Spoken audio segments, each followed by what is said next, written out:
Llevé el celular averiado de mi nuera a reparar.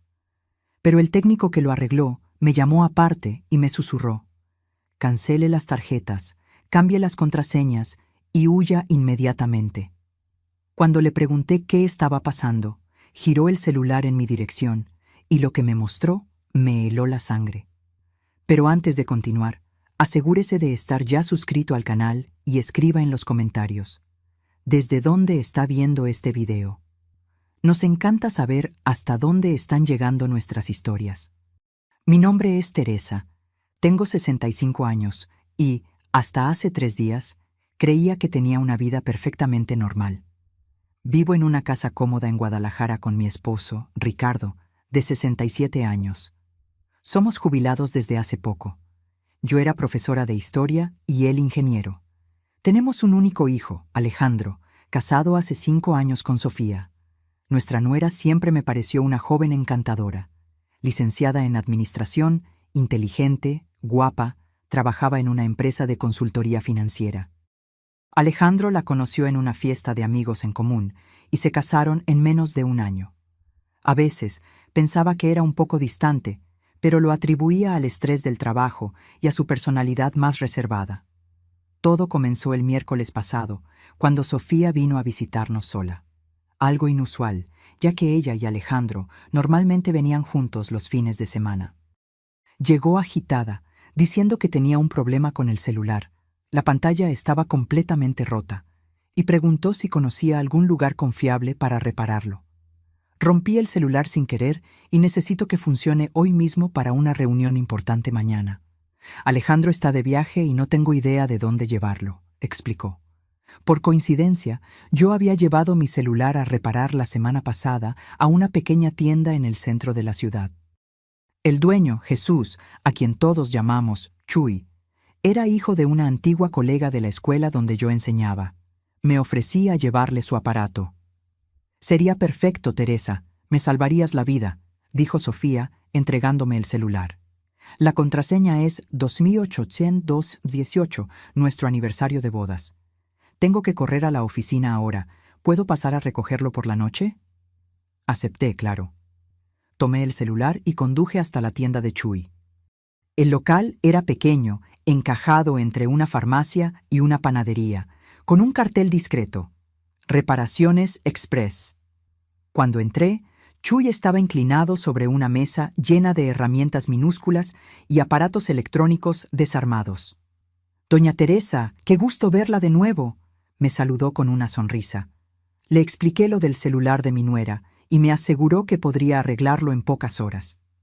«Vuelvo después de la comida», dije, entregándole el aparato y la contraseña. Pasé la tarde haciendo compras y, alrededor de las 16:00, regresé a la tienda. Chuy estaba solo, y cuando me vio entrar, su rostro cambió. La expresión simpática dio paso a algo que no pude descifrar en el momento. ¿Preocupación? ¿Miedo? «Doña Teresa», dijo en voz baja, mirando rápidamente hacia la puerta, como si verificara que no hubiera nadie más. «El celular está listo, pero necesito mostrarle una cosa, señora». Fruncí el ceño, confundida. «¿Algún problema con el aparato?» «No con el aparato», respondió, y entonces se acercó, hablando casi en un susurro. «Cancele las tarjetas, cambie las contraseñas y huya inmediatamente». Sentí un escalofrío recorrer mi espalda. «¿Qué? ¿De qué me está hablando, Chuy?» Me hizo una señal para que me acercara, abrió el celular de Sofía y entró en la aplicación de mensajes. Navegó hasta una carpeta llamada Plan B y me mostró la pantalla. Mi sangre se congeló. Eran mensajes intercambiados entre Sofía y mi hijo, detallando un plan para matarme. «Mamá se está poniendo más olvidadiza», decía un mensaje de Alejandro. «Es el momento perfecto. El doctor ya está documentando sus lapsos de memoria a petición mía. Nadie va a cuestionar cuando suceda». La respuesta de Sofía me revolvió el estómago. «El seguro de vida de ella y de tu padre vale casi 2 millones. Con la venta de la casa después, tendremos suficiente para empezar de cero, lejos de Guadalajara». Sentí que mis piernas flaqueaban y tuve que apoyarme en el mostrador. «Esto Esto no puede ser verdad, murmuré, más para mí misma que para Chuy. Doña Teresa, juro que no quería meterme. Cuando estaba probando el celular después de la reparación, apareció una notificación y accidentalmente vi estos mensajes. No pude ignorarlo. Seguí deslizando la conversación, con los ojos desorbitados por el horror. Discutían métodos, fechas, cómo hacerlo parecer un accidente doméstico. Hablaban de medicamentos que podrían usar, dosis que serían fatales para una señora de su edad con presión alta. Mi propio hijo y su esposa, planeando fríamente mi muerte. También están planeando matar a Ricardo, susurré, sintiendo que me faltaba el aire. La conversación detallaba cómo harían para eliminar a mi esposo después. Tiene que ser con unas semanas de diferencia, escribió Alejandro. Una pareja mayor muriendo al mismo tiempo levantaría sospechas. Chuy cerró la puerta de la tienda y giró el cartel a cerrado. Me trajo un vaso de agua y me ayudó a sentarme. «Tiene que ir a la policía», dijo él, con voz firme pero gentil. Negué con la cabeza, todavía en shock. No me van a creer. Es la palabra de una anciana olvidadiza contra mi hijo y mi nuera, personas respetables en la comunidad. Entonces, señora, tiene que reunir pruebas y tiene que protegerse. Tenía razón. Tomé el celular con manos temblorosas y comencé a tomar fotos de los mensajes con mi propio aparato. Documenté todo: fechas, horas, el plan detallado, las menciones al médico de la familia que aparentemente estaba siendo manipulado para crear un historial de demencia. Chuy, ¿podrías restaurar el celular exactamente como estaba? No quiero que ellos sepan que descubrimos algo. Él estuvo de acuerdo y trabajamos juntos por 1 hora más. Cuando terminó, el celular de Sofía parecía intacto, sin ninguna señal de que sus mensajes secretos hubieran sido descubiertos. Al salir de la tienda, me sentí como si estuviera en una pesadilla. El cielo gris de Guadalajara parecía aún más sombrío. ¿Cómo volvería a casa? ¿Cómo miraría a Ricardo sabiendo que nuestro único hijo planeaba matarnos? Peor aún, ¿cómo enfrentaría a Sofía cuando viniera a recoger el celular? Conduciendo de vuelta a casa, planeé cada paso. Primero, tenía que alertar a Ricardo sin asustarlo demasiado. Luego, teníamos que actuar rápido, pero con inteligencia. Si Alejandro y Sofía sospechaban que sabíamos algo, podrían acelerar sus planes o crear una nueva estrategia. El peso de la traición era casi insoportable. Mi hijo, al que llevé en mi vientre, al que amamanté, al que ayudé con la tarea, al que consolé cuando terminó su primer noviazgo, planeaba mi muerte por dinero. Estacioné el coche frente a nuestra casa y respiré hondo varias veces. Tenía que mantener la calma. El juego de vida o muerte había comenzado y yo tenía que ser más inteligente que los dos jóvenes que pensaban que una anciana olvidadiza sería presa fácil. Poco sabían ellos que esta señora había enfrentado la dictadura militar cuando era estudiante, que había criado a un hijo sola mientras su esposo viajaba por trabajo, que había sobrevivido a un cáncer de mama hace 5 años. Si pensaban que iba a caer sin luchar, estaban muy equivocados. Salí del coche sosteniendo el celular de Sofía como si fuera una bomba a punto de explotar. Entré en casa, donde mi vida nunca más sería la misma. Ricardo estaba en la sala, viendo las noticias como hacía todas las tardes. Su rostro familiar, con el cabello gris y las gafas de lectura en la punta de la nariz, me dio un instante de normalidad en medio del caos que se había instalado en mi vida. ¿Pudiste resolver lo del celular de Sofía?, preguntó distraídamente, sin quitar los ojos de la televisión. Tragué saliva. Sí, está arreglado. Tenía que contárselo, pero no sabía cómo empezar. ¿Cómo le dices a tu esposo de 40 años que tu único hijo los quiere muertos a los dos? Ricardo, le llamé, mi voz más firme de lo que esperaba. Necesito mostrarte algo. Es grave. Algo en mi tono debió alarmarlo, porque inmediatamente apagó la televisión y me miró con atención. ¿Qué pasó, Teresa? Me senté a su lado y le mostré las fotos que había tomado de los mensajes. Observé su rostro mientras leía, la confusión inicial seguida por la incredulidad, luego el horror y finalmente un dolor tan profundo que pensé que se derrumbaría allí mismo. No, susurró él con la voz ahogada. Debe haber algún error. Alejandro, jamás. Yo tampoco quería creerlo, respondí, sosteniendo sus manos temblorosas. Pero son ellos, Ricardo. Es el número de Alejandro, es la forma en que escribe, y Sofía respondiendo desde su celular, que está aquí conmigo. Ricardo cerró los ojos, respiró hondo varias veces. Cuando los abrió de nuevo, vi algo que rara vez presenciaba. Determinación absoluta. ¿Qué vamos a hacer?, preguntó.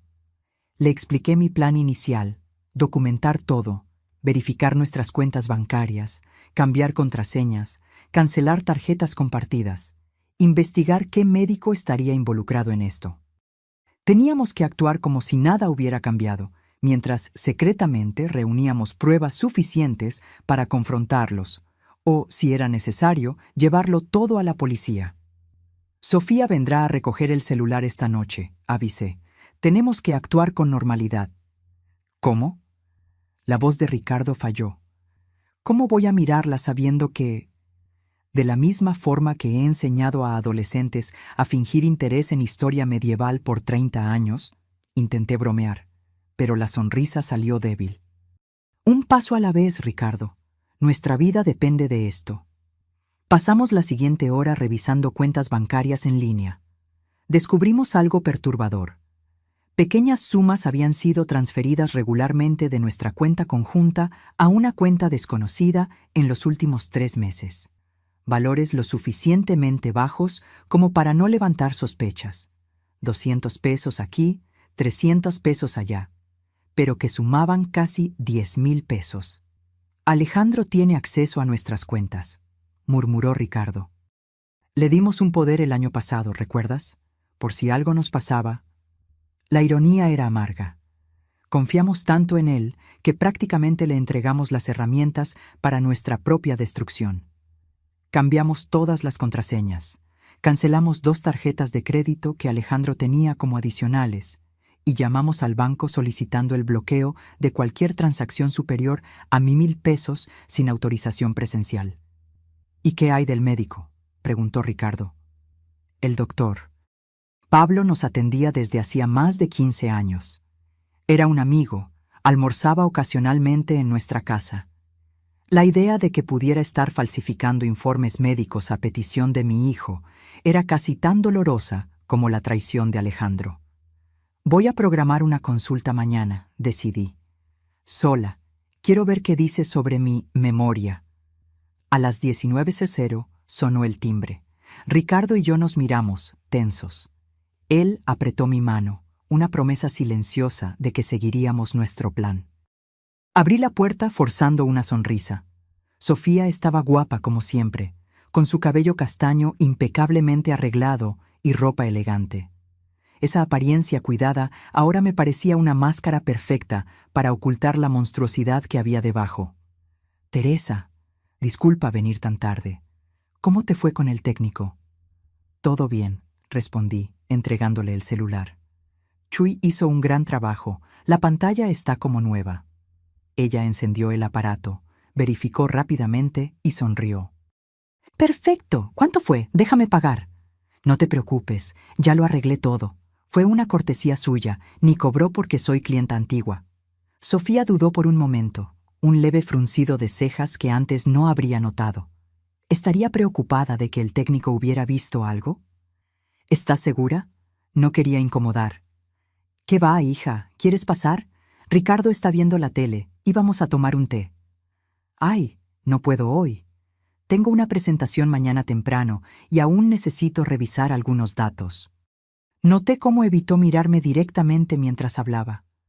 Una mentirosa hábil, pero ahora que sabía qué buscar, las pequeñas señales estaban ahí. Entiendo. ¿Cuándo regresa Alejandro del viaje? Mañana por la noche, respondió rápidamente. Otra mentira. Por los mensajes, Alejandro no estaba de viaje. Estaba en casa, esperando noticias de ella. Dile que nos visite pronto, dije, manteniendo el tono casual. Hace casi 2 semanas que no lo vemos. Claro, sonrió, guardando el celular en su bolso. Él también los extraña. Ay, me acordé. ¿Ya revisaron a ese médico que Alejandro les recomendó? ¿El especialista en memoria? Mi corazón se aceleró, pero mantuve la expresión neutra. Todavía no tuvimos tiempo. ¿Por qué? Es que... dudó, su rostro una máscara de preocupación fingida. Alejandro comentó que últimamente has estado olvidando algunas cosas importantes, nombres, citas. Impresión suya, respondí con una risa ligera. Mi memoria está excelente. Recuerdo hasta el día en que usaste ese mismo conjunto en la fiesta de cumpleaños de mi prima Elisa, hace 2 meses. Vi algo pasar rápidamente por sus ojos. ¿Frustración? ¿Preocupación? Antes de que su sonrisa social volviera. Bueno, de todas formas, nunca está de más hacerse un chequeo, ¿no? ¿A su edad? Claro, claro. Programaré una consulta pronto. Nos despedimos, y tan pronto como cerré la puerta, me apoyé en ella, agotada por el esfuerzo de fingir normalidad.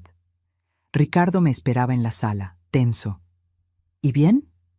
Intentó sembrar la idea de mi pérdida de memoria, respondí, sentándome a su lado. Están construyendo el escenario para cuando suceda. ¿Qué hacemos ahora? Actuar, respondí, una determinación creciendo dentro de mí. Mañana temprano voy al doctor Pablo. Después quiero verificar nuestro seguro de vida. Necesitamos saber exactamente qué alteró a Alejandro. Y luego, vamos a armar nuestra propia trampa. Esa noche apenas pude dormir. Cada ruido de la casa parecía una amenaza. Me levanté 3 veces para verificar si las puertas estaban cerradas.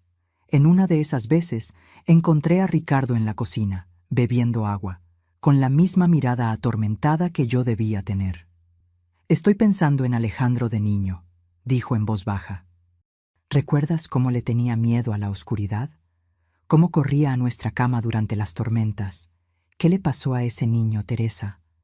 No tenía respuesta.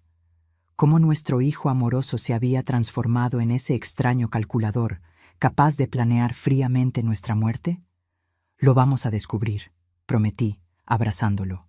Y vamos a sobrevivir a esto. A la mañana siguiente, llamé al consultorio del doctor Pablo alegando una emergencia. Conseguí una consulta para las 10:00. Antes de salir, verificamos de nuevo todas nuestras cuentas en línea y descubrimos algo aún más perturbador. Había un nuevo seguro de vida a mi nombre, contratado hacía 3 meses, del cual yo no tenía conocimiento. ¿Cómo es posible?, pregunté, horrorizada. Ricardo navegó por los documentos digitalizados. Mira la firma, es la tuya. Me acerqué a la pantalla, incrédula.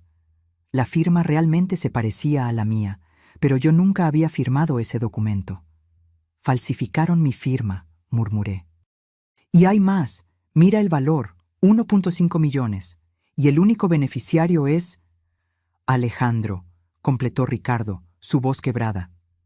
La realidad de la situación finalmente me golpeó con toda su fuerza. No era solo un plan vago, ya habían dado pasos concretos. Documentos fueron falsificados, dinero estaba siendo desviado, un médico posiblemente estaba involucrado.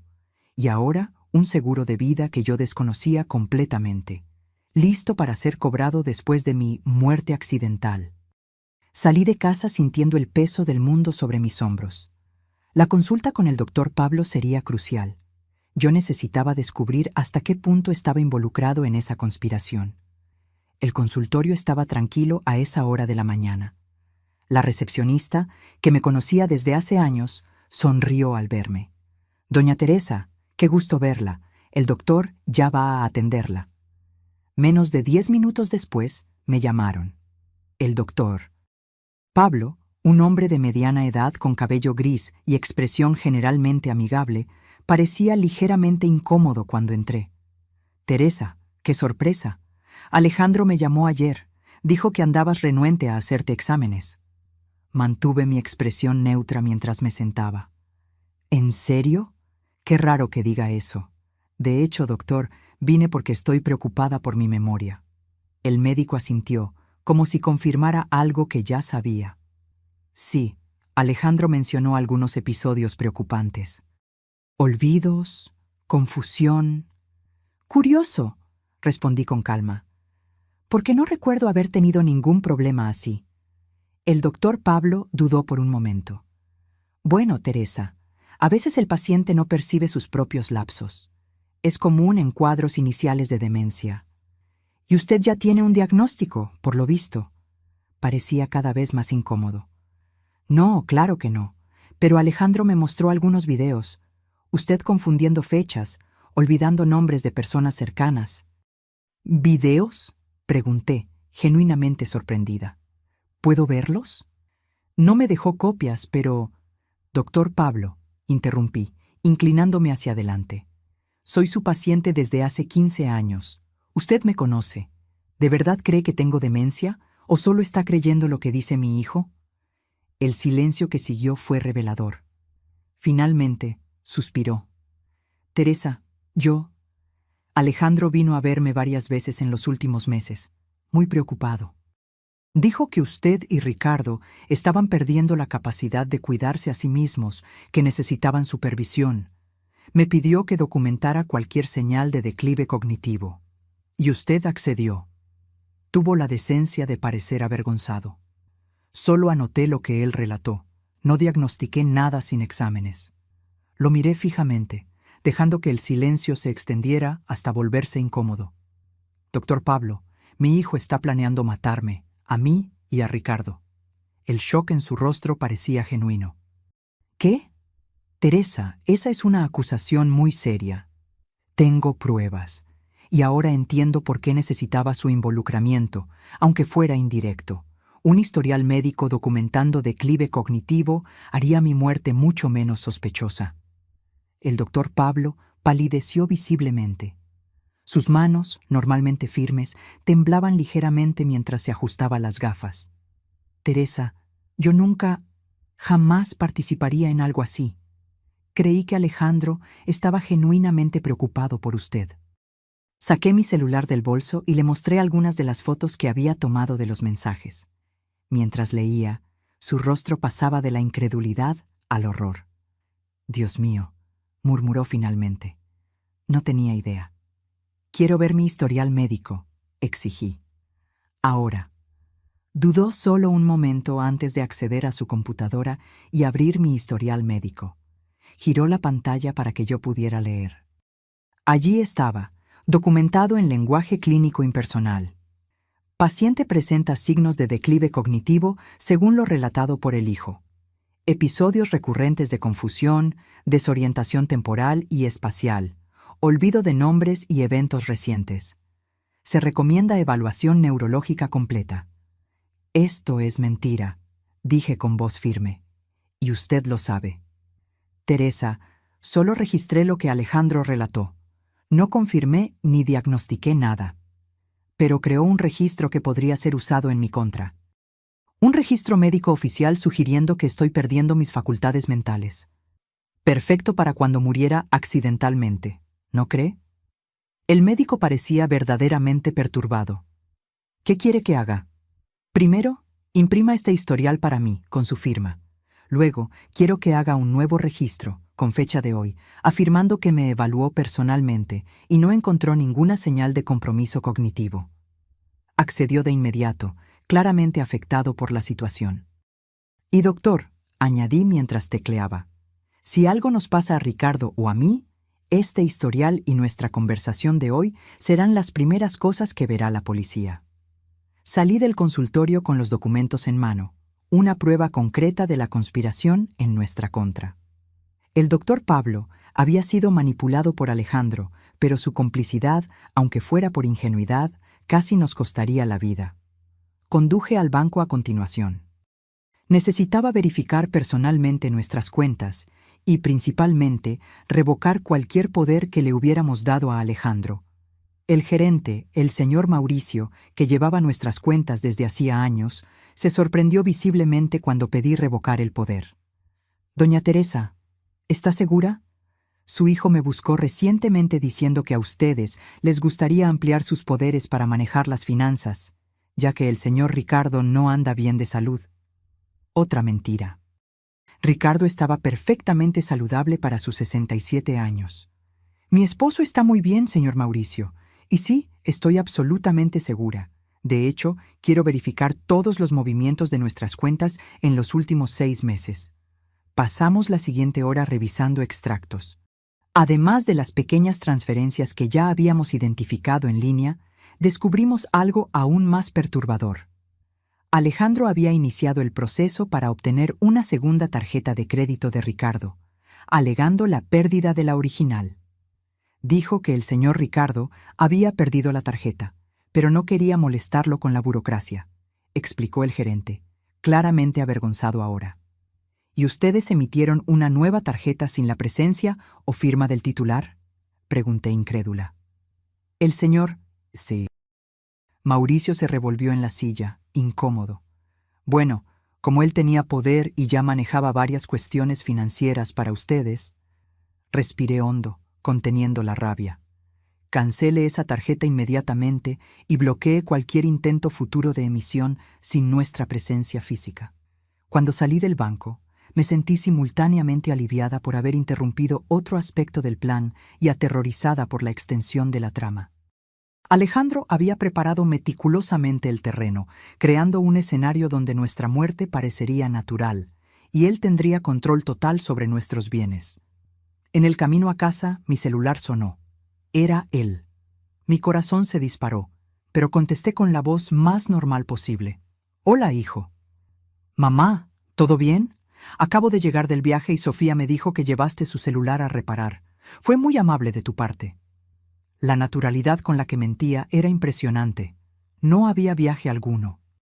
«De nada, querido. El chico de la asistencia es hijo de una colega mía. Nos hizo un buen precio». «Qué bien. Oye, estaba pensando en pasar por ahí esta noche con Sofía. Hace tiempo que no cenamos juntos, ¿verdad?» Un escalofrío recorrió mi espalda.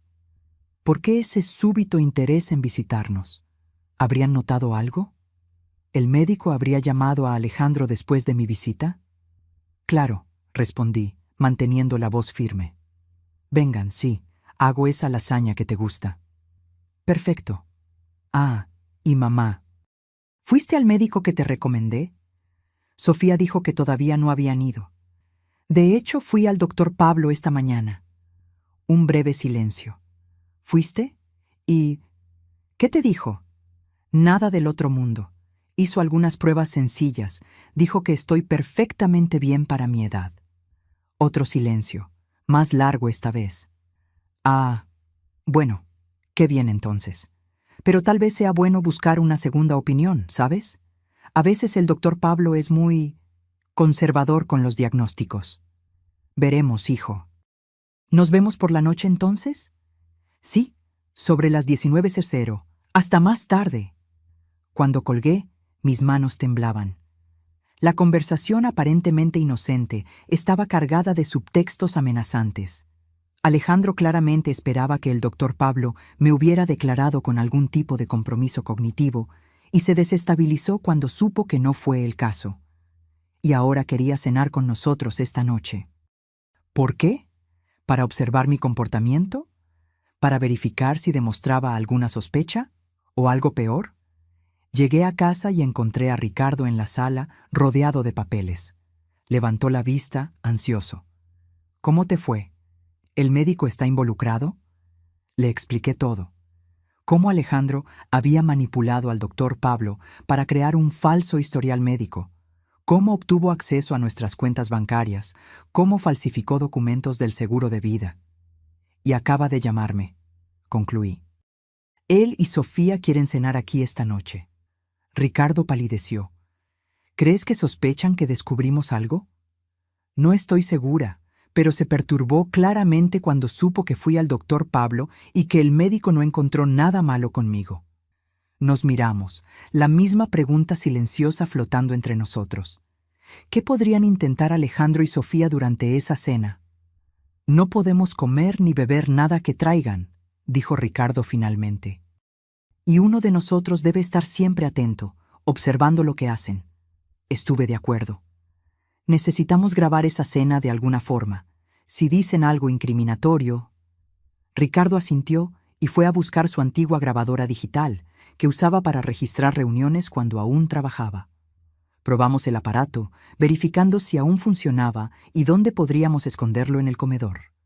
Pasé la tarde preparando la lasaña que prometí, aunque la idea de sentarme a la mesa con 2 personas que planeaban matarnos me hacía sentir físicamente mal. Cada vez que pensaba en los mensajes, en la frialdad calculadora con la que nuestro propio hijo discutía nuestra muerte, sentía un dolor que ninguna palabra podría describir. ¿Cómo llegamos a este punto?, le pregunté a Ricardo mientras preparábamos la mesa para la cena. ¿En qué nos equivocamos con él? Ricardo negó con la cabeza, sus ojos mostrando el mismo dolor que yo sentía. No lo sé, Teresa. Pensé que conocíamos a nuestro hijo. A las 19:00 en punto, sonó el timbre.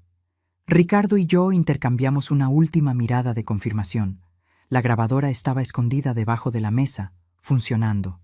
Nuestra estrategia era simple: actuar con naturalidad, observar cada movimiento suyo y, si era posible, provocar algún desliz que pudiéramos documentar. Abrí la puerta con una sonrisa ensayada. Alejandro y Sofía estaban allí. Él sosteniendo una botella de vino tinto y ella, una caja de bombones que sabían que eran mis favoritos. «¡Mamá!», exclamó Alejandro, abrazándome con entusiasmo. El contacto físico, que antes me daba confort, ahora me daba escalofríos. ¿Cómo podía abrazarme sabiendo que planeaba matarme? «¡Qué ganas de verte!», continuó, entregándome la botella. «Trajimos un vino especial para hoy». «Ah, gracias, querido», respondí, analizando discretamente la etiqueta. Era una cosecha cara, una que normalmente me impresionaría. Ahora solo me hacía preguntar si estaría adulterada. Ricardo los recibió en la sala, su sonrisa tan forzada como la mía. Les ofrecí agua, café o jugo. Cualquier cosa menos el vino que trajeron. «Todavía no, mamá», dijo Alejandro, sentándose cómodamente en el sofá. «Vamos a guardar el vino para acompañar la cena». Hablamos de trivialidades por casi media hora. El trabajo de ellos, el clima, noticias locales. La surrealista normalidad de la situación me daba náuseas. Observé cómo Alejandro ocasionalmente intercambiaba miradas con Sofía, cómo ella estaba atenta a cada movimiento mío, cómo él dirigía preguntas aparentemente inocentes sobre mi rutina, mis medicamentos, mis dificultades recientes. «Entonces, mamá», dijo finalmente, inclinándose hacia adelante, «¿cómo fue exactamente la consulta con el doctor? ¿Pablo hoy hizo exámenes? ¿Pidió alguna prueba específica?» Mantuve mi expresión neutra. «Fue una consulta normal. No vio nada preocupante». «Extraño», murmuró Alejandro frunciendo el ceño. «Me había dicho que sospechaba algo más serio. ¿Quizás Alzheimer inicial?» «¿En serio?», pregunté, levantando las cejas en falsa sorpresa. «¿Cuándo te dijo eso?» Alejandro se dio cuenta del desliz. «Ah, la semana pasada, cuando lo llamé para hablar sobre esos episodios que noté». «¿Qué episodios serían esos, hijo? No recuerdo haber tenido ningún problema». Una sonrisa condescendiente apareció en su rostro. «¿Ves? Es exactamente eso lo que nos preocupa. No te acuerdas. La semana pasada olvidaste el nombre de doña Iracema, nuestra vecina de hace 20 años. Luego dejaste la estufa encendida por horas. Nada de eso había sucedido. Eran mentiras fabricadas para construir la narrativa de mi supuesta demencia». «Curioso», respondí con calma. «Hablé con doña Iracema ayer mismo, llamándola por su nombre, y no uso la estufa desde hace días. He preferido el microondas últimamente». La sonrisa de Alejandro vaciló por un instante. «¿Cenamos?», intervino Ricardo levantándose. «La lasaña de Teresa huele de maravilla». En la mesa el teatro continuó. Serví la lasaña mientras Ricardo discretamente intercambiaba las copas de vino. Habíamos acordado, tomaríamos el vino que trajeron, fingiríamos servirnos, pero en realidad beberíamos de otra botella que dejamos previamente abierta en la cocina. «Un brindis», propuso Alejandro, levantando su copa, «por la familia y la salud». Levantamos nuestras copas y fingimos beber. Observé atentamente cuando Alejandro y Sofía tomaron sus propios tragos. Bebían con normalidad, sin dudar. Tal vez el vino no estaba adulterado después de todo. Teresa, dijo Sofía, poniendo su copa en la mesa. Alejandro y yo hemos estado conversando. Nos preocupa que vivan solos en esta casa tan grande. Es verdad, agregó Alejandro, especialmente considerando estos episodios recientes. Pensamos que tal vez sería mejor que se mudaran a un lugar más pequeño, más fácil de mantener. O tal vez podríamos venir a vivir aquí con ustedes por un tiempo. Sentí a Ricardo tensarse a mi lado. Era eso. Querían mudarse a nuestra casa, estar más cerca para ejecutar el plan. Qué amables de su parte, respondí, manteniendo la voz firme. Pero estamos perfectamente bien, ¿verdad, Ricardo? Absolutamente, estuvo de acuerdo él. De hecho, hasta estamos pensando en viajar pronto, tal vez una temporada en la costa, en Cancún. Vi a Alejandro y Sofía intercambiar una mirada rápida. ¿Viaje? ¿Ahora?, cuestionó Alejandro. No creo que sea una buena idea, papá. ¿Y los médicos de mamá? ¿Y tus exámenes de rutina? Todo excelente, respondí por Ricardo. Podemos viajar tranquilamente. Sofía sonrió, pero sus ojos permanecieron fríos. ¿Necesitan ayuda para planear ese viaje? ¿Puedo buscar hoteles, paquetes? No será necesario, corté. Ya nos ocupamos de todo. La cena transcurrió con esa tensión subyacente. En cada pregunta aparentemente inocente, reconocía la verdadera intención detrás. Estaban evaluando nuestro estado mental, tratando de establecer control, buscando maneras de acercarse físicamente a nosotros. Cuando serví el postre, un flan que hice con cuidado frente a Ricardo, Alejandro retomó el asunto. Estuve hablando con un abogado, dijo casualmente, sobre poderes más amplios. Saben cómo es para emergencias. ¿Qué tipo de emergencias?, preguntó Ricardo, con la voz controlada. Bueno, si uno de ustedes necesita ser hospitalizado o si... Ya sabes, las cosas empeoran con la memoria de mamá. El abogado sugirió un poder pleno que me daría autoridad para tomar decisiones médicas y financieras por ustedes.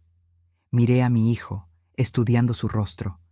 Ese mismo rostro que besé de bebé, que consolé de niño, que fotografié orgullosa en su graduación. ¿Cómo se había transformado en la máscara de un extraño calculador?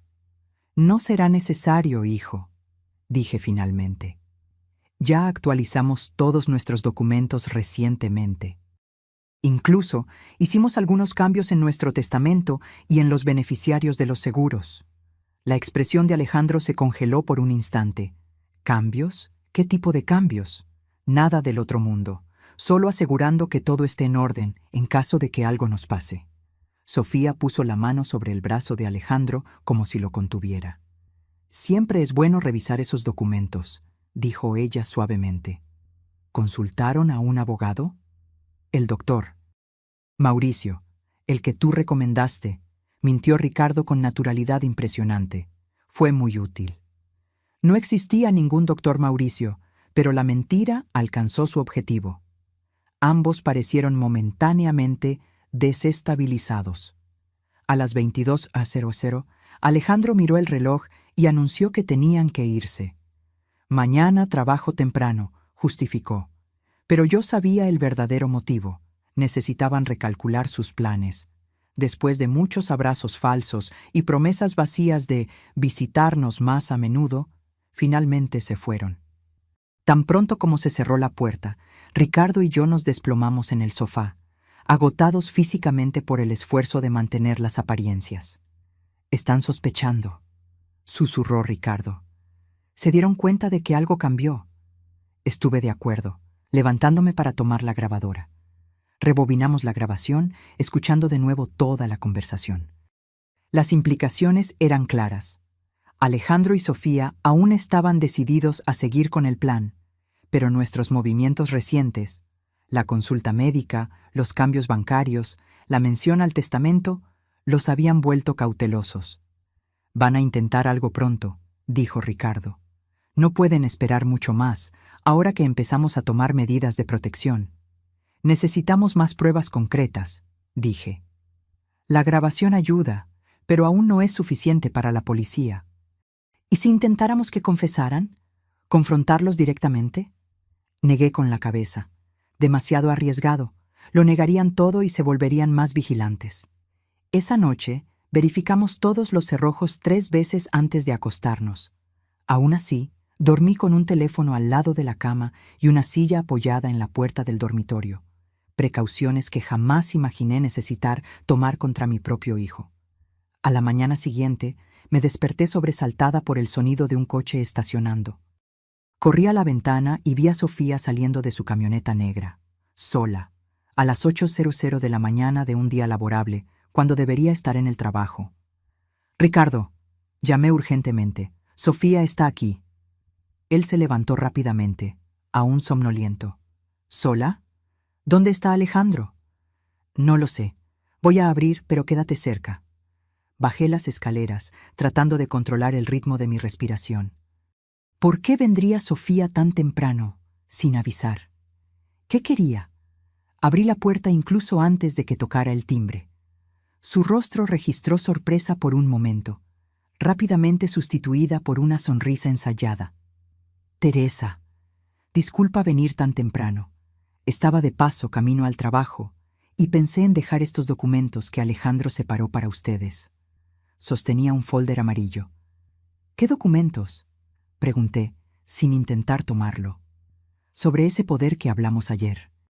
Y algunos artículos sobre tratamientos para Alzheimer inicial que pueden ayudar a retrasar el progreso de la enfermedad». Extendió el folder de nuevo. «Alejandro está realmente preocupado por ti». Miré el folder por un largo momento. Era una trampa. Tenía que serlo. Tal vez documentos ya preparados con mi firma falsificada, como el seguro de vida que descubrimos. «¿Por qué no pasas?», invité, manteniendo mi tono casual. «Podemos tomar un café y revisarlo juntas». Sofía dudó visiblemente. «De hecho, voy tarde al trabajo. Solo quería dejar esto para que lo leyeran con calma». «Insisto», dije, abriendo más la puerta. «Ricardo acaba de hacer café fresco. Solo tomará 5 minutos». A regañadientes entró. La conduje hasta la cocina, donde Ricardo ya estaba, aparentando tranquilidad mientras tomaba su café. «Sofía, qué agradable sorpresa», dijo él. «Trajo algunos documentos para que firmemos», expliqué, enfatizando la palabra firmemos. Ricardo entendió de inmediato. «Qué bien», respondió él. «Vamos a echar un vistazo». Sofía parecía cada vez más incómoda mientras Ricardo tomaba el folder y comenzaba a examinar los documentos. La observé atentamente, notando cómo sus ojos seguían cada movimiento de él, cómo sus dedos tamborileaban nerviosamente en la mesa. «Interesante», murmuró Ricardo después de unos minutos. «Este poder le daría a Alejandro control total sobre nuestras finanzas y decisiones médicas. Prácticamente nos volvería legalmente incapaces». «Es solo una precaución», justificó Sofía rápidamente. «Considerando la condición de Teresa». «¿Qué condición sería esa exactamente?», pregunté directamente. «Bueno, los lapsos de memoria, la confusión». Ella dudó, aparentemente dándose cuenta de que estaba en terreno peligroso. Alejandro notó varios episodios. «Curioso», comenté. «El doctor Pablo no encontró nada de eso ayer».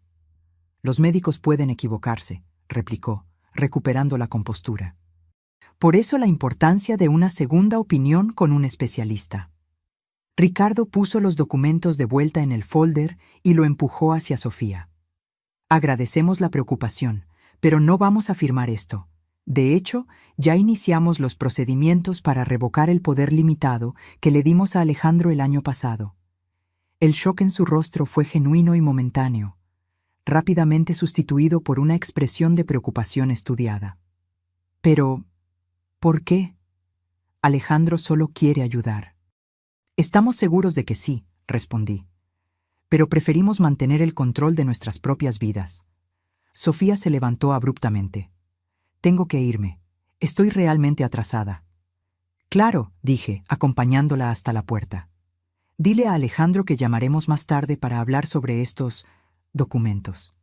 Tan pronto como ella se fue, Ricardo y yo nos miramos, la misma conclusión evidente para ambos. «Están acelerando el plan», susurró él. «Sí», asentí. Y eso significa que tenemos que actuar ahora. Después de que Sofía se fue, Ricardo y yo examinamos cuidadosamente los documentos que había traído. Como sospechábamos, el poder le daría a Alejandro poderes absolutos sobre nuestras finanzas, propiedades y decisiones médicas. También había un formulario de internación voluntaria para una clínica de reposo, en realidad una institución para adultos mayores con demencia severa, con espacios para nuestras firmas. Ya ni siquiera intentan disimular, murmuró Ricardo, sus dedos temblando mientras hojeaba los papeles. Prácticamente nos están pidiendo que firmemos nuestra propia sentencia de muerte. Eso es bueno, respondí, sorprendiéndolo. Cuanto más explícitos sean, más pruebas tendremos. Pasé la mañana fotografiando cada documento, creando copias digitales que envié al correo electrónico de Estela, mi amiga de mucho tiempo y la única persona fuera de nuestra casa en la que confiaba completamente. Le expliqué brevemente la situación y le pedí que guardara los archivos de forma segura, sin hablar con nadie sobre ello. ¿Qué hacemos ahora?, preguntó Ricardo cuando terminé. Necesitamos un plan. Claramente están avanzando. La visita sorpresa de Sofía, estos documentos, no podemos esperar más. Decidimos que era hora de buscar ayuda profesional. No la policía, aún no teníamos pruebas definitivas suficientes, sino un abogado que pudiera orientarnos sobre cómo proteger legalmente nuestros bienes y, más importante, nuestras vidas. Elegimos a una abogada que no conocíamos anteriormente y que no tenía ninguna conexión con Alejandro, la doctora Lucía Méndez, especialista en Derecho Familiar y Penal. Conseguimos programar una consulta para esa misma tarde. En el elegante despacho en el centro de la ciudad, le explicamos toda la situación a la doctora Lucía. Los mensajes descubiertos, las cuentas bancarias, el seguro de vida fraudulento, los historiales médicos manipulados, los documentos que Sofía había traído esa mañana. La abogada nos escuchó con atención, tomando notas ocasionales y pidiendo detalles específicos. Cuando terminamos, respiró hondo antes de hablar.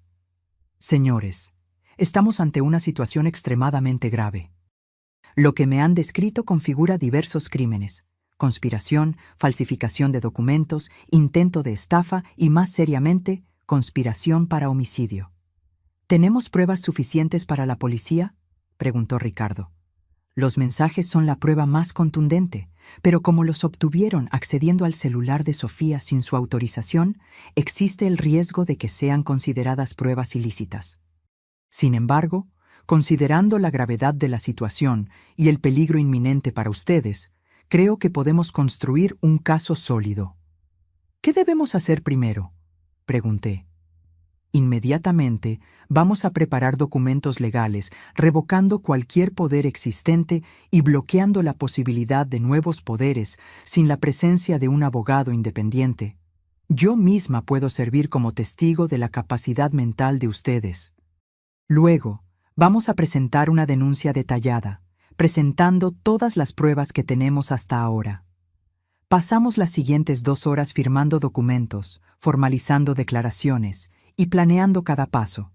La doctora Lucía fue minuciosa, asegurando que cada aspecto legal estuviera cubierto. Ahora, dijo finalmente, vamos a la cuestión más urgente, su seguridad física. Les sugiero enfáticamente que no vuelvan a casa hoy. Ricardo y yo intercambiamos miradas alarmadas. ¿Cree que estamos en peligro inmediato?, pregunté, aunque ya sabía la respuesta. Basado en lo que me contaron, sí. Se dieron cuenta de que están tomando medidas de protección. La visita sorpresa de Sofía esta mañana sugiere urgencia de su parte. Si yo fuera ustedes, pasaría unos días en un hotel, usando un nombre diferente, hasta que podamos obtener una orden de protección. Salimos del despacho de la abogada con un folder lleno de documentos y una sensación de urgencia. Fuimos directamente a la delegación de policía, donde presentamos una denuncia detallada. El comisario de turno, un hombre de mediana edad llamado Raúl Salas, escuchó nuestra historia con creciente preocupación. «Esto es extremadamente grave», comentó después de examinar las pruebas. «Voy a asignar un investigador al caso de inmediato y a solicitar vigilancia discreta para su residencia». Cuando mencionamos que la abogada había sugerido no volver a casa, el comisario estuvo de acuerdo enfáticamente. De hecho, sería más seguro que se queden en otro lugar por ahora. Pero antes, me gustaría enviar un equipo para instalar cámaras discretas en su casa, con su consentimiento, claro. Si intentan entrar o hacer algo, tendremos pruebas concretas. Estuvimos de acuerdo con el plan. Volveríamos brevemente a casa, solo para recoger algunas pertenencias esenciales, mientras los policías instalaban equipos de vigilancia en puntos estratégicos. Luego, iríamos a un hotel en el centro de la ciudad, lejos de nuestro barrio, usando nombres falsos según lo sugerido. Durante el camino de vuelta, Ricardo permaneció en silencio, mirando por la ventana del taxi. Cuando estábamos casi llegando, finalmente habló. Nunca imaginé que llegaría el día en que le tendría miedo a mi propio hijo. Apreté su mano. No había palabras que pudieran aliviar ese dolor. Nuestra casa, vista desde fuera, parecía extrañamente normal. Las mismas ventanas, el mismo jardín que cultivábamos desde hacía años, el mismo buzón que Alejandro había pintado de adolescente. Era difícil creer que ese lugar que representaba seguridad y familia se había convertido en el escenario de una conspiración contra nuestras vidas. Los policías de Paisano llegaron discretamente, en un coche común.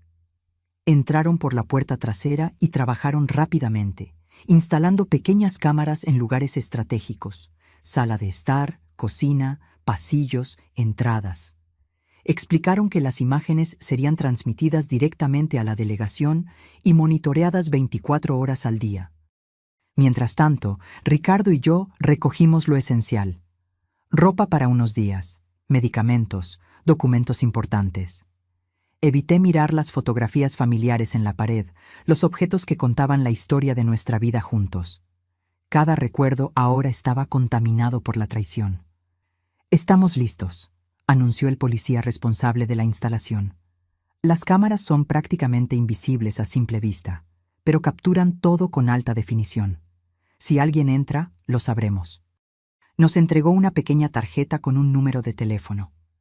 Esta es una línea directa para nuestro equipo. Cualquier emergencia, llamen inmediatamente. Cuando estábamos a punto de salir, mi celular sonó. Era Alejandro. Miré al policía, que asintió, indicando que debía contestar con normalidad. «¿Hola?», respondí, tratando de sonar natural. «Mamá, ¿dónde están?». Pasé por su casa y nadie contestó. Mi corazón se aceleró. Había ido a nuestra casa mientras estábamos fuera. «¿Por qué?». «Estamos de compras en el centro comercial», mentí. «Necesitábamos algunas cosas». «Ah, entiendo. Es que me preocupé. Nunca salen sin avisar». La falsedad en su voz me daba náuseas. «Fue una decisión de último momento. Ya estamos volviendo a casa». «Perfecto, porque tengo una sorpresa para ustedes. Los estoy esperando aquí». Me congelé. Estaba en nuestra casa en ese mismo momento. «¿Una sorpresa?», pregunté, manteniendo la voz firme. «Sí, traje ese vino que les gusta». Pensé en pasar la tarde juntos, conversando sobre esos documentos que Sofía dejó en la mañana. El policía me hizo una señal para que mantuviera la conversación. «Qué amable, hijo. Llegaremos en media hora, más o menos». «Perfecto, los espero». Cuando colgué, el policía ya se estaba comunicando con sus colegas. «Sospechoso en el lugar. Repito, sospechoso en el lugar. Mantengan distancia, pero estén preparados». Volviéndose hacia nosotros, explicó: «Vamos a dejar que entre. Observen lo que hace. Si intenta plantar algo, drogas, veneno, cualquier cosa, lo tendremos en video. Sería una prueba irrefutable». El plan tenía sentido, pero la idea de Alejandro deambulando por nuestra casa, posiblemente preparando alguna trampa, me aterrorizaba. «¿Y si descubre las cámaras?», preguntó Ricardo. «Altamente improbable. Son del tamaño de un botón y colocadas en lugares estratégicos. Además, tenemos agentes posicionados discretamente en la cuadra». Fuimos a un café cercano, donde esperamos ansiosamente noticias. Con cada minuto que pasaba, imaginaba lo que Alejandro estaría haciendo en nuestra casa. ¿Preparando alguna trampa? ¿Plantando evidencias contra nosotros? ¿Revolviendo nuestras pertenencias en busca de algo? Después de 40 minutos que parecieron una eternidad, el policía recibió una llamada. Escuchó atentamente, haciendo gestos afirmativos con la cabeza. «Salió», informó al colgar. «Y tenemos algo interesante en las grabaciones». Volvimos rápidamente a la delegación, donde nos llevaron a una sala con varios monitores. El comisario Salas ya estaba allí, viendo la grabación de las cámaras instaladas en nuestra casa. «Señores Pérez», nos saludó gravemente. «Creo que deberían ver esto». En la pantalla, vimos a Alejandro entrando en la cocina con 2 bolsas de plástico. Miró a su alrededor, verificó que estaba solo, y entonces comenzó a actuar de forma metódica. Sacó varios envases de medicamentos de las bolsas y los puso en nuestro botiquín, mezclándolos con los nuestros. Luego, abrió una botella de vino, probablemente la sorpresa que mencionó, y añadió algún tipo de polvo blanco, mezclando cuidadosamente antes de volver a poner el corcho. Finalmente, sacó de su bolsillo un pequeño dispositivo electrónico que no reconocimos y lo instaló discretamente debajo de la mesa de la cocina. Probablemente un micrófono o cámara. «Dios mío», murmuré, con las manos cubriendo mi boca. Ver a mi propio hijo, en video, preparando deliberadamente lo que parecía ser nuestra muerte, era un dolor indescriptible. «Ahora tenemos pruebas más que suficientes», dijo el comisario. «Voy a emitir órdenes de arresto para Alejandro Pérez y Sofía Pérez de inmediato». ¿Qué puso en nuestro botiquín?», preguntó Ricardo con la voz temblorosa. «Necesitamos analizarlo, pero por la apariencia son medicamentos controlados, posiblemente en dosis elevadas. La sustancia que añadió al vino también será analizada, pero apostaría por algún tipo de sedante potente». El comisario puso la mano en mi hombro. «Señora Pérez, sé que esto es extremadamente doloroso, pero necesito que entienda. Su hijo estaba intentando matarlos activamente hoy. Si hubieran vuelto a casa y tomado ese vino». No pude contener las lágrimas. La realidad de la situación finalmente me golpeó con toda su fuerza. No eran solo mensajes de texto o documentos sospechosos. Era mi hijo, en nuestra cocina, envenenando deliberadamente bebidas y medicamentos que sabía que usaríamos. «¿Qué pasa ahora?», preguntó Ricardo, abrazándome mientras yo lloraba. «Los vamos a arrestar hoy mismo», respondió el comisario. «Con estas evidencias no hay posibilidad de libertad provisional. Están seguros ahora, pero aún recomiendo que permanezcan en el hotel por unos días, hasta que resolvamos todo». Mientras salíamos de la delegación, tratando de procesar todo lo que había sucedido, una oficial de policía se acercó apresuradamente. «Comisario Salas, acabamos de recibir una llamada. Alejandro y Sofía Pérez están en la casa de los señores Pérez en este momento. Parecen agitados, los están buscando». El comisario reaccionó de inmediato. «Equipo táctico listo. Vamos ahora». Volviéndose hacia nosotros, explicó: «Probablemente se dieron cuenta de que algo anda mal, que ustedes no volvieron a casa como prometieron. Los vamos a arrestar ahora mismo». «¿Podemos ir con ustedes?», pedí, sorprendiéndome a mí misma. Una parte de mí quería huir, nunca más ver a Alejandro o Sofía. Pero otra parte, tal vez la más fuerte, necesitaba estar allí, presenciar el final de esa pesadilla. El comisario dudó, pero terminó accediendo. «Pueden quedarse en el coche de policía a una distancia segura, pero no interferirán de ninguna manera». En el camino a nuestra casa, con el corazón latiendo descontroladamente en el pecho, me pregunté cómo había llegado a ese punto. Cómo mi hijo, al que abracé en mis brazos de bebé, se había transformado en ese extraño capaz de planear fríamente mi muerte. Cuando llegamos, varios coches de policía ya estaban posicionados discretamente alrededor de nuestra casa. Por la radio, escuchamos que Alejandro y Sofía continuaban allí dentro, aparentemente discutiendo sobre qué hacer. «Se dieron cuenta de que algo anda mal», comentó un policía. «Están intentando llamar a los celulares de los señores Pérez repetidamente». De hecho, mi celular había sonado varias veces en los últimos minutos. Siempre Alejandro. Ignoré cada llamada, siguiendo las instrucciones de la policía. El comisario Salas coordinaba personalmente la operación, hablando en voz baja por la radio con los diversos agentes posicionados. «Equipos en posición», anunció finalmente. «Vamos a entrar en 1 minuto». Fue entonces cuando vimos movimiento.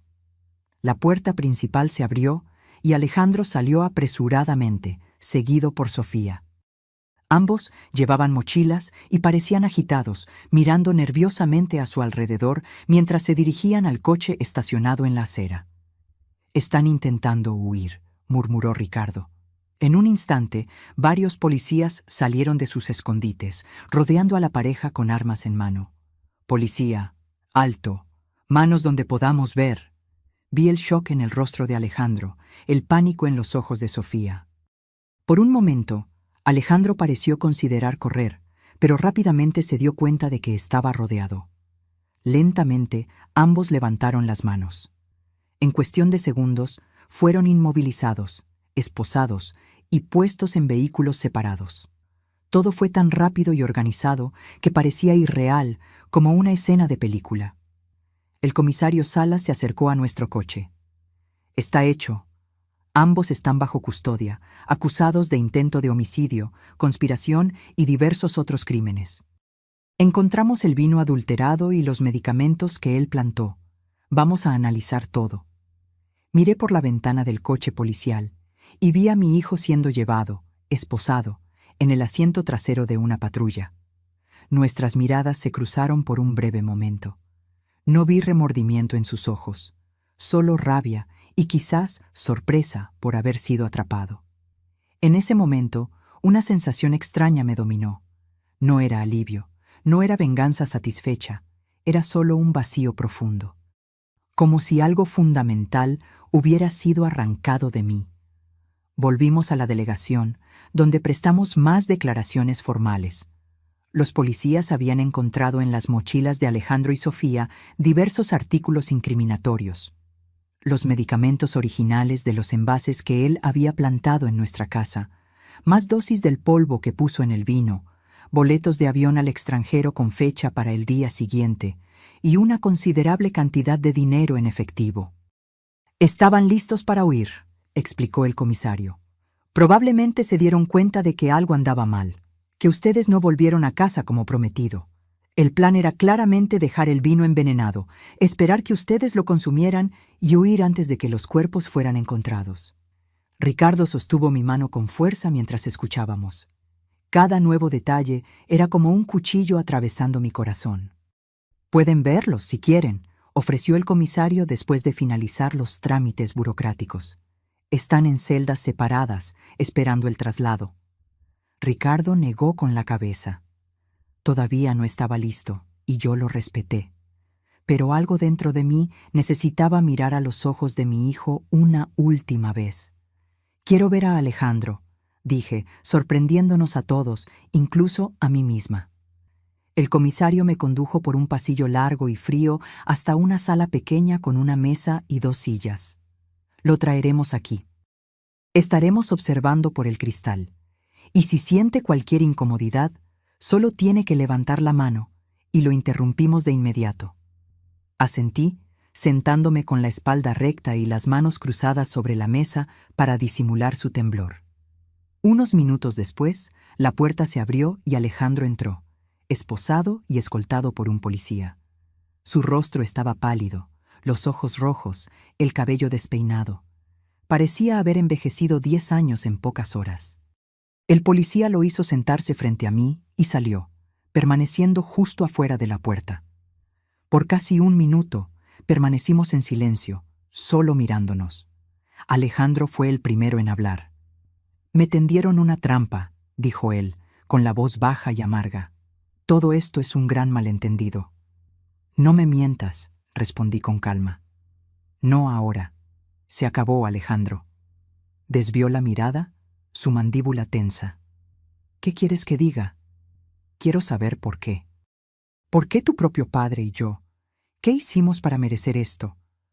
Alejandro soltó una risa sin humor. «Ustedes no lo entenderían. Intenta explicarme. Tengo todo el tiempo del mundo ahora». Me miró fijamente de nuevo. algo frío y calculador en sus ojos que nunca había notado antes. Dinero, mamá. Siempre fue por dinero. Ustedes tienen tanto, la casa, las jubilaciones, las inversiones, los seguros. ¿Y qué hacen con todo eso? Nada. Viviendo sus viditas mediocres, ahorrando cada centavo como si fueran a vivir para siempre. Sentí el golpe de sus palabras, pero mantuve la compostura. ¿Y eso justifica matarnos? Fue idea de Sofía, al principio, admitió él, como si eso lo absolviera de alguna forma. Ella trabaja en finanzas, se dio cuenta de cuánto valían ustedes, y estaba cansada de esperar. ¿Por qué esperar décadas por una herencia, decía, cuando podemos empezar nuestra verdadera vida ahora? ¿Y tú estuviste de acuerdo? ¿Así? ¿Tan fácilmente? Se encogió de hombros. No fue de inmediato, pero ella me convenció de que sería mejor para todos. Ustedes ya estaban viejos, eventualmente empezarían a tener problemas de salud, sufrirían. Sería un favor, de hecho. La frialdad con la que hablaba me helaba la sangre. Este no era el hijo que yo conocía, o pensaba conocer. Un favor, repetí lentamente. Envenenar a tus propios padres sería un favor. No sería doloroso, respondió como si eso importara. Simplemente se dormirían y no despertarían, sin sufrimiento. Como el vino que preparaste hoy. Alejandro se quedó en silencio por un momento. ¿Cómo se enteraron? Fueron los mensajes en el celular de Sofía, ¿verdad? Ese técnico idiota. Sí, fueron los mensajes, pero incluso sin ellos nos habríamos dado cuenta eventualmente. No fuiste tan listo como pensabas, hijo. Se revolvió en la silla, las esposas tintineando. ¿Y ahora? ¿Vas a testificar contra tu propio hijo? ¿A mandarme a prisión? Ibas a hacer que pareciera un accidente. Nadie sufriría, morirían pacíficamente. Y yo finalmente tendría la vida que merezco. La vida que mereces, repetí, dejando que las palabras flotaran en el aire entre nosotros. Lo miré, realmente lo miré, intentando ver más allá de la rabia, más allá de la frialdad, buscando cualquier vestigio del niño que criamos. No encontré nada. No te reconozco, dije finalmente, mi voz casi un susurro. El hijo que criamos, que amamos, que protegimos, ¿dónde está? Estoy aquí, respondió Alejandro, un destello de emoción cruzando su rostro. Soy yo. Solo crecí. Solo me cansé de esperar mi turno. Me levanté lentamente. Tendrás un buen abogado. Pagaremos por eso. Es el último acto como tus padres.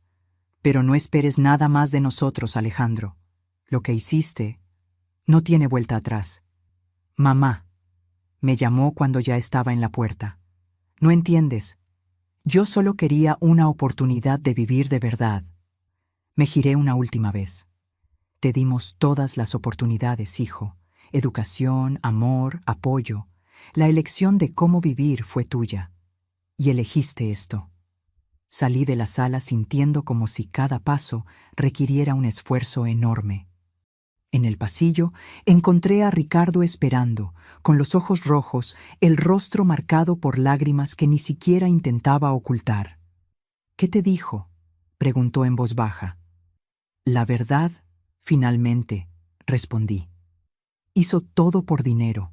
Nuestra muerte sería solo un medio para que él tuviera la vida que merece. Ricardo cerró los ojos, un dolor profundo contorsionando su rostro. ¿Cómo no nos dimos cuenta? ¿Cómo no vimos en lo que se convirtió? No tenía respuesta. La misma pregunta me atormentaba. ¿Cómo los padres que estuvieron presentes en cada momento importante, que celebraron cada logro, que enseñaron valores y principios, pudieron criar a alguien capaz de planear fríamente el asesinato de sus propios padres? Dejamos la delegación en silencio, dirigiéndonos al hotel donde pasaríamos las próximas noches. En el camino, Ricardo habló poco, absorto en sus propios pensamientos. Yo sabía que estaba reviviendo cada momento de la crianza de Alejandro, buscando el punto exacto donde algo salió mal. En el hotel, un lugar sencillo pero cómodo en el centro de la ciudad, pedimos una habitación con 2 camas individuales. Ninguno de los dos lo mencionó, pero ambos sabíamos que necesitábamos nuestro propio espacio esa noche. El dolor era demasiado personal, demasiado profundo para ser compartido, incluso después de tantos años juntos. Me acosté agotada, pero el sueño no llegaba. Imágenes de Alejandro niño se mezclaban con la visión de él poniendo veneno en el vino, creando una pesadilla despierta de la que no podía escapar. Cuando finalmente me dormí, fue un sueño agitado, lleno de sueños confusos, donde corría por pasillos interminables, perseguida por sombras con el rostro de mi hijo. Me desperté sobresaltada con el sonido del celular. Era el comisario Salas. Señora Pérez, disculpe llamar tan temprano. Necesitamos que venga a la delegación lo antes posible. Hubo un desarrollo en el caso. El tono grave en su voz me alarmó. ¿Sucedió algo? Prefiero explicarlo personalmente. Es mejor que vengan cuanto antes. Desperté a Ricardo y le conté sobre la llamada. En 30 minutos estábamos en la delegación, siendo conducidos directamente a la sala del comisario. Salas nos recibió con expresión grave. Señores Pérez, agradezco que hayan venido tan rápido. Tengo noticias complicadas. ¿Qué pasó?, preguntó Ricardo con la voz tensa. Sofía Pérez solicitó hacer una declaración completa a cambio de reducción de pena. Está dispuesta a testificar contra su hijo. Sentí un nudo en la garganta. ¿Qué dijo? Según ella, el plan original era solo robarles, desviar dinero de las cuentas, obtener poderes para controlar los bienes. La idea de eliminarlos físicamente surgió solo en los últimos meses, cuando Alejandro se dio cuenta de que ustedes podrían descubrir los desvíos. Ricardo apretó mi mano con fuerza.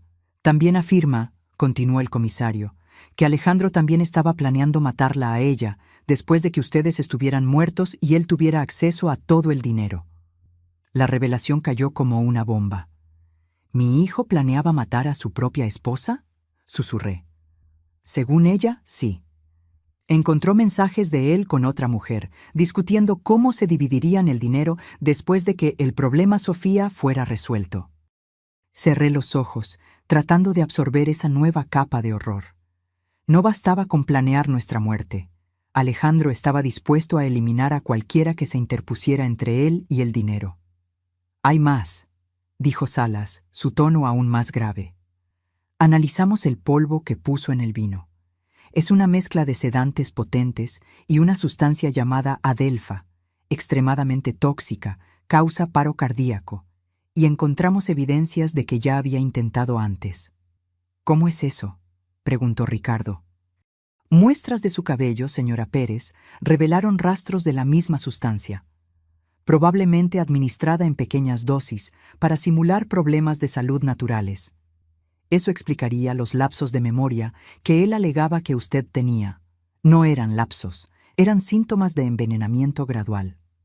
La sala pareció girar a mi alrededor. Agarré el borde de la mesa para estabilizarme, mientras la cruel realidad me golpeaba. Mi hijo ya había comenzado a envenenarme, lenta, metódicamente. ¿Por cuánto tiempo?, logré preguntar.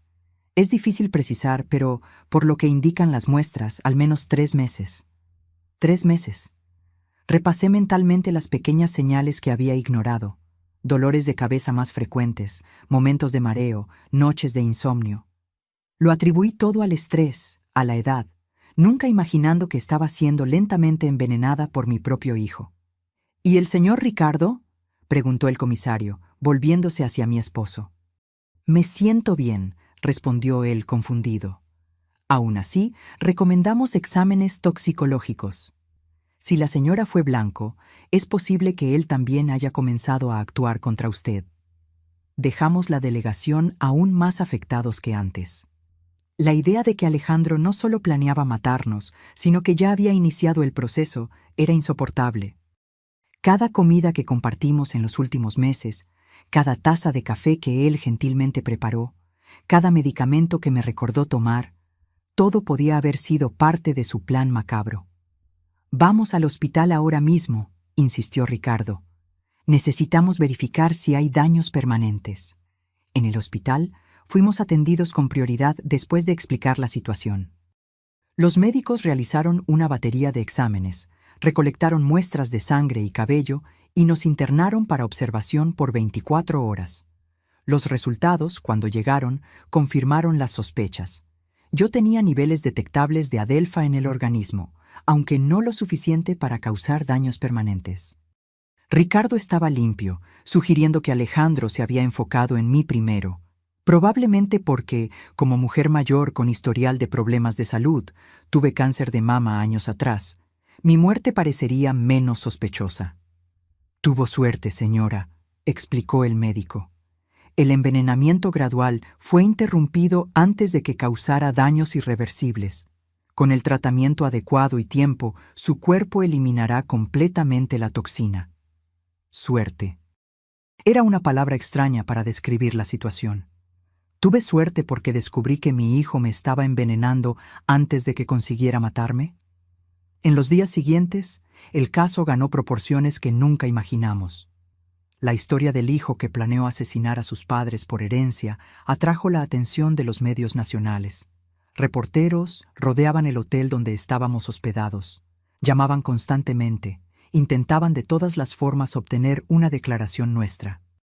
Rechazamos todas las entrevistas, todas las apariciones. Nuestro dolor era demasiado profundo, demasiado personal para ser transformado en espectáculo público. La doctora Lucía, nuestra abogada, se convirtió en nuestra portavoz oficial, gestionando todos los aspectos legales y manteniendo a la prensa a distancia. Fue ella quien nos trajo la noticia de que Alejandro sería acusado de intento de homicidio calificado, con los agravantes de envenenamiento premeditado y motivo vil. Si era condenado, enfrentaría décadas de prisión. Una semana después del arresto de Alejandro y Sofía, finalmente nos sentimos seguros para volver a casa. La policía había retirado todo el equipo de vigilancia, pero instaló un sistema de alarma conectado directamente a la delegación, solo por precaución, como dijo el comisario Salas. Entrar de nuevo en esa casa fue una de las cosas más difíciles que he hecho. Cada habitación guardaba recuerdos, algunos hermosos, otros ahora contaminados por el conocimiento de lo que Alejandro se había convertido. En la sala de estar, las fotografías familiares parecían burlarse de nosotros. Alejandro de niño sonriendo en su primer día de escuela. Alejandro adolescente orgulloso con su trofeo de natación. Alejandro adulto en su boda con Sofía. Momentos que capturaban una vida que ahora sabíamos que había sido, al menos en parte, una ilusión. Ricardo caminó lentamente por la casa, tocando objetos, mirando fotografías, como si intentara reconciliar el pasado feliz con el presente devastador. «Necesitamos mudarnos», dijo finalmente. «No puedo vivir aquí sabiendo lo que pasó en esta cocina, en esta casa». Estuve de acuerdo en silencio. La casa que había sido nuestro refugio durante décadas, ahora estaba impregnada de traición y peligro. Esa noche, acostados en nuestra cama, de la mano en la oscuridad, Ricardo expresó el pensamiento que me estaba atormentando. ¿Llegaremos a entender alguna vez lo que pasó? ¿Cómo nuestro hijo se transformó en esto? No lo sé, respondí honestamente. Tal vez algunas cosas no tienen explicación. Tal vez algunas personas simplemente eligen el camino equivocado, independientemente de cómo fueron criadas. Hablamos con él, Teresa, tantas veces, sobre honestidad, sobre trabajo duro, sobre familia. ¿Cómo no fue suficiente? Tal vez para algunas personas nada sea suficiente. Tal vez el vacío dentro de ellas nunca pueda ser llenado. Permanecimos en silencio por un largo tiempo, cada uno absorto en sus propios pensamientos. Finalmente, Ricardo habló de nuevo. ¿Qué hacemos ahora? ¿Cómo seguimos adelante después de esto? Era la pregunta que yo misma me venía haciendo. ¿Cómo reconstruir una vida cuando los propios cimientos fueron destruidos? ¿Cómo confiar de nuevo cuando la traición vino de quien más amábamos? Un día a la vez, respondí, apretando su mano. Empezamos de nuevo, en otro lugar, apoyándonos mutuamente. En las semanas siguientes, pusimos la casa a la venta, iniciamos el proceso de búsqueda de un nuevo hogar e intentamos de alguna forma reconstruir una sensación de normalidad. Encontramos un pequeño apartamento en el centro de la ciudad, completamente diferente de la casa espaciosa donde criamos a Alejandro, y comenzamos, lentamente, a transferir solo los artículos que no traían recuerdos dolorosos. Mientras tanto, el caso judicial avanzaba. Sofía llegó a un acuerdo con la fiscalía, aceptando testificar contra Alejandro a cambio de una pena reducida. Alejandro, por otro lado, se mantuvo firme en negar las acusaciones más graves, alegando que todo no era más que un malentendido familiar y que las pruebas habían sido manipuladas. 2 meses después de su arresto, recibimos una carta de él desde la prisión. Ricardo quiso quemarla sin leer, pero algo en mí necesitaba saber lo que tenía que decir. La carta era corta, escrita con la caligrafía familiar que reconocería en cualquier lugar. Mamá y papá, sé que probablemente no quieren saber de mí, pero necesito decir esto. Todo lo que hice fue por amor. Sí, quería el dinero, quería la libertad, pero también quería ahorrarles el sufrimiento de envejecer, de volverse dependientes, de perder la dignidad. No espero perdón. Sé que lo que hice es imperdonable a sus ojos, pero quiero que sepan que no fue por odio. Fue por ambición, sí, por avaricia tal vez, pero también por una forma distorsionada de amor. Un día, cuando estén listos, me gustaría verlos de nuevo. Hasta entonces, sepan que, a pesar de todo, sigo siendo su hijo, Alejandro. Leí la carta 3 veces, tratando de encontrar sinceridad en las palabras, algún vestigio del hijo que conocí, pero todo lo que vi fue más manipulación, más intentos de justificar lo injustificable. Por amor, murmuré, doblando la carta. Intentó matarnos por amor. Ricardo, que finalmente decidió leerla también, negó con la cabeza con tristeza. Todavía no entiende, tal vez nunca entienda. Guardé la carta en un cajón y nunca respondí. Tal vez un día, cuando el dolor no fuera tan agudo, cuando pudiera pensar en Alejandro sin sentir esa mezcla devastadora de amor y traición, encontraría las palabras para responder. Pero no ahora, no mientras la herida aún sangraba. Los meses siguientes pasaron en un borrón de procedimientos legales, sesiones con psicólogos y la ardua tarea de reconstruir nuestras vidas. Vendimos la casa por un valor inferior al del mercado.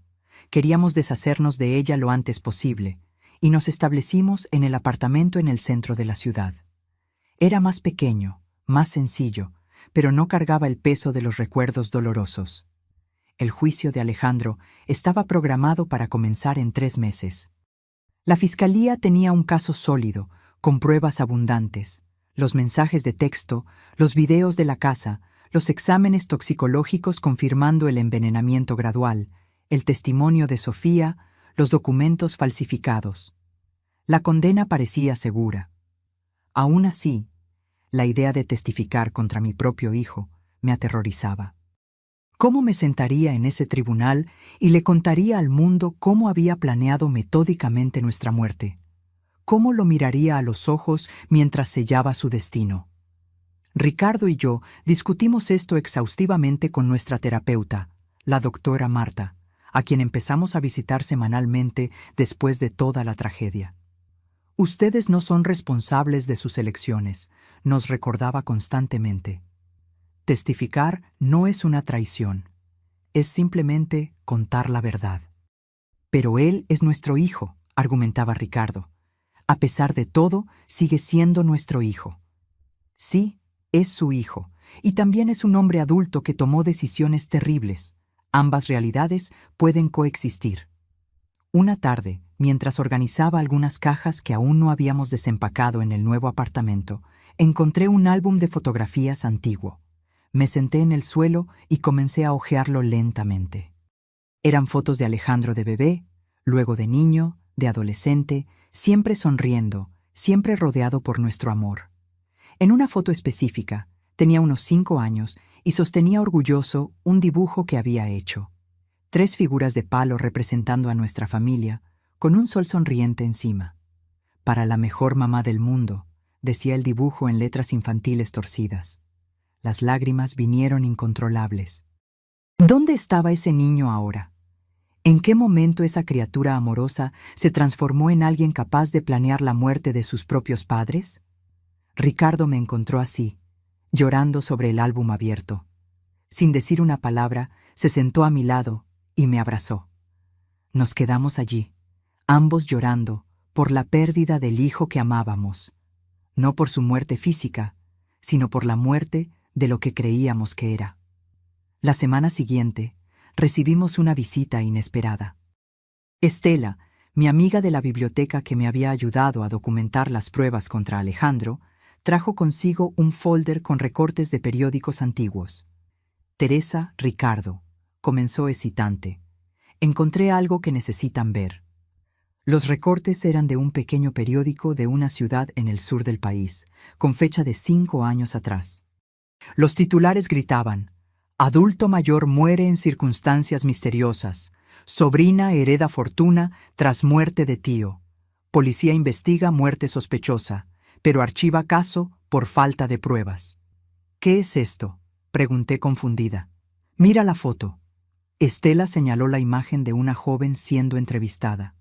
Era Sofía, algunos años más joven, pero inconfundiblemente ella. Antes de llamarse Sofía Silva y mudarse a Guadalajara, era conocida como Carolina Santos, en este pequeño pueblo. Y el hombre que murió misteriosamente era su tío, que la crió después de la muerte de sus padres. Ricardo tomó los recortes, leyendo rápidamente. Ella heredó todo. La policía sospechó de envenenamiento, pero no pudo obtener pruebas concluyentes. Exactamente, confirmó Estela. ¿Y sabes cuál era la sustancia sospechosa? Adelfa, respondí, sintiendo un escalofrío recorrer mi espalda. Estela asintió gravemente. El mismo veneno que encontraron en tu organismo, Teresa. El mismo que Alejandro puso en el vino. La implicación era clara y devastadora. Sofía no era solo cómplice de Alejandro. Probablemente era la autora intelectual, la persona que trajo la idea, que enseñó la técnica, que ya había hecho esto antes. ¿Por qué nos estás mostrando esto ahora?, preguntó Ricardo. Porque su acuerdo con la fiscalía está casi finalizado, explicó Estela. Ella va a pasar solo unos años en prisión a cambio de su testimonio contra Alejandro. No es justo, no cuando ella probablemente ya mató antes. Llevamos el descubrimiento a la doctora Lucía, nuestra abogada, que inmediatamente se puso en contacto con el fiscal del caso.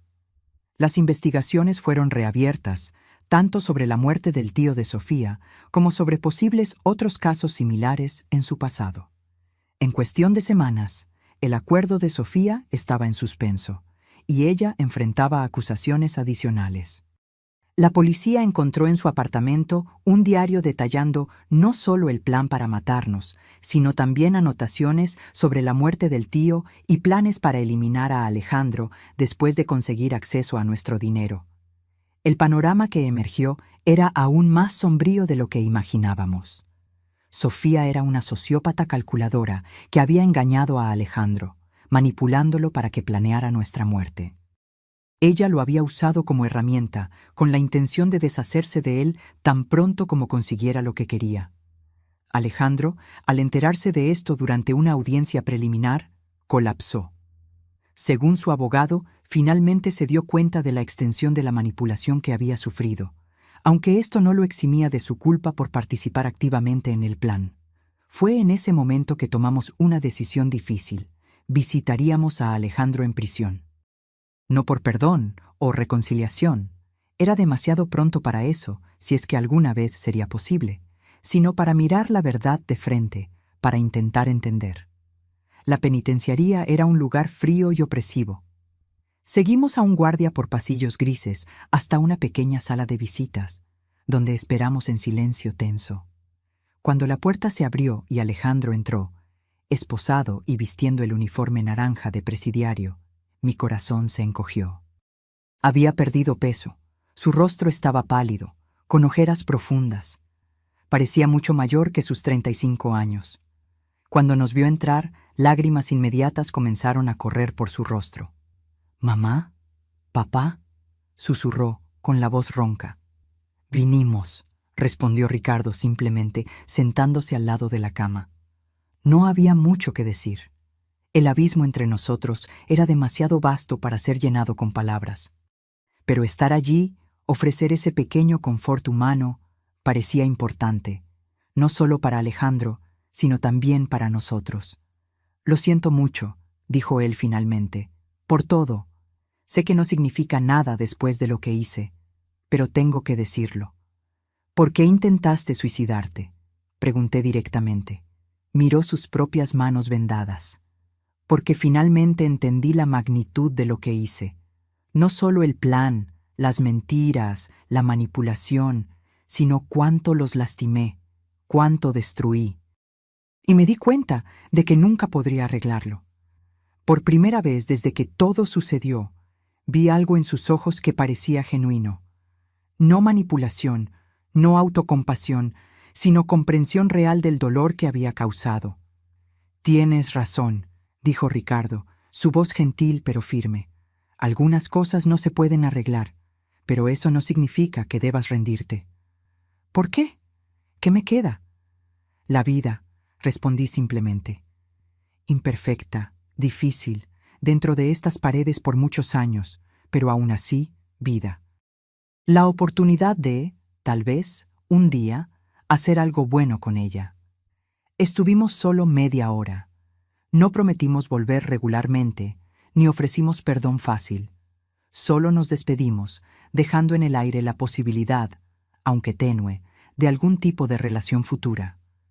En el camino de vuelta a casa, Ricardo y yo permanecimos en silencio por un largo tiempo, procesando la visita, las emociones conflictivas que suscitó.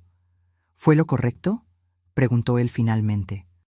No sé si existe una cosa correcta en situaciones como esta, respondí. Solo sé que no me arrepiento de haber ido. 4 años después de descubrir la conspiración contra nuestras vidas, Ricardo y yo celebramos 45 años de casados. Decidimos no hacer nada grandioso. Solo una cena tranquila en casa con los pocos amigos que permanecieron a nuestro lado durante toda la tormenta.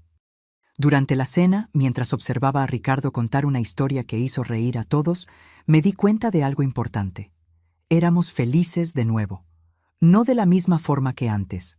Había cicatrices que nunca desaparecerían completamente, pero de una forma más profunda, más consciente. Habíamos enfrentado lo peor que la vida podía ofrecer y sobrevivido. Habíamos reconstruido algo del caos, encontrado significado después de la destrucción. Y, tal vez lo más importante, habíamos elegido no permitir que la traición envenenara el resto de nuestras vidas. Alejandro continuaba en prisión, donde pasaría muchos años más. Después del intento de suicidio, parecía haber encontrado algún tipo de propósito. Comenzó a estudiar Derecho a través de un programa para prisioneros, con la idea de eventualmente ayudar a otros reclusos. Lo visitábamos ocasionalmente, no con frecuencia, pero lo suficiente para mantener una tenue conexión. Sofía cumplía su condena en una penitenciaría de máxima seguridad, rechazando cualquier contacto con nosotros. Según lo que escuchamos, continuaba negando responsabilidad por todos sus crímenes, siempre culpando a los demás. En cuanto a nosotros, aprendimos a cargar nuestra historia sin dejar que nos defina completamente. Cuando conocíamos a nuevas personas, eventualmente la verdad salía a la luz. Nuestra ciudad no era tan grande, y el caso había sido notorio. Pero descubrimos que la mayoría de las personas era compasiva, respetuosa con nuestro dolor. Algunas noches, todavía me despierto sobresaltada, recordando ese momento en la tienda de electrónica cuando Chuy giró la pantalla del celular hacia mí y mi mundo se derrumbó. A veces, Ricardo todavía tiene pesadillas, donde Alejandro logra completar su plan. Pero esas sombras del pasado aparecen con menos frecuencia ahora, superadas por la luz del presente. Las pequeñas alegrías del día a día, los nuevos amigos, los hobbies redescubiertos, el amor que sobrevivió a lo impensable. En la noche de nuestro aniversario de 45 años, después de que todos los invitados se fueron, Ricardo y yo nos sentamos en el balcón de nuestro apartamento, contemplando el cielo estrellado. «¿Quién lo diría?», comentó él, sosteniendo mi mano, «que después de todo, todavía estaríamos aquí, Juntos. Sobrevivientes, sonreí, apretando su mano. Más que eso, corrigió Ricardo. Vivientes. Y tenía razón. No estábamos solo sobreviviendo. Estábamos viviendo plenamente, conscientemente, agradecidos. Habíamos aprendido de la manera más dura que la vida es frágil, que las relaciones más íntimas pueden esconder secretos terribles, que la traición puede venir de donde menos se espera. Pero también aprendimos que la fuerza humana es extraordinaria, que es posible empezar de nuevo, incluso después de la peor devastación, que el amor, el verdadero amor, no la versión distorsionada que Alejandro alegaba sentir, puede sobrevivir incluso a las peores tormentas. 5 años después de esa tarde fatídica en la tienda de electrónica, miro hacia atrás y veo no solo la tragedia, sino también el crecimiento que vino después. No elegí este camino, no pedí este dolor, pero acepté el desafío de reconstruir, de encontrar significado, de seguir amando a pesar de todo. Y tal vez esa sea la mayor victoria. No permitir que el odio, la amargura o el miedo definan el resto de mi vida. Elegir, todos los días, la compasión, el coraje y la esperanza, aún sabiendo cuán oscuro puede ser el mundo. Chuy, sin saberlo, me dio más que la oportunidad de sobrevivir físicamente esa tarde. Me dio la oportunidad de descubrir una fuerza que yo no sabía que tenía. La fuerza no solo para desentrañar una conspiración, sino para reconstruir una vida desde cero, para amar de nuevo, para confiar a pesar de las cicatrices. Y por eso estaré eternamente agradecida.